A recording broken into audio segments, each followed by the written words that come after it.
ও তুমি জানতো তুমি আসলে সব গাড়ি অফিস নিয়েছে। বুঝলাম বুঝলাম, কিন্তু এই ঘন জঙ্গল দিয়ে যাচ্ছ কোথায়? এই জঙ্গলে একটু সামনে আছে, শুনেছি ওনার অনেক অলৌকিক ক্ষমতা আছে। ওনাকে বলে মনে সব ইচ্ছা পূরণ করে দিতে পারে। বাহ বাহ, তাহলে একটা পুকুর না চাই, কে তোমার কিছু আছে সেই কখন থেকে এসে গেছে। আমরা আছি এখানে, ঠিক আছে? এখানে কে আছে?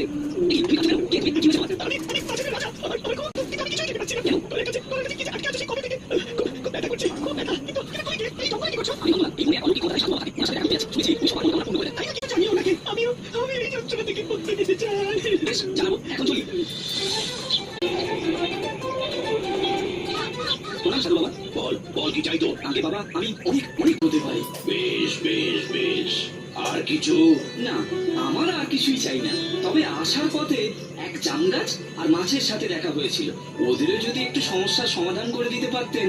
কি সমস্যা? জাম গাছে মুকুল হলেও ফল হওয়ার আগেই সব ঝরে যায়, আর যার কারণে ফল হয় না। আর তাই সে কিছু খেতেও পারে না, ব্যথায় কষ্ট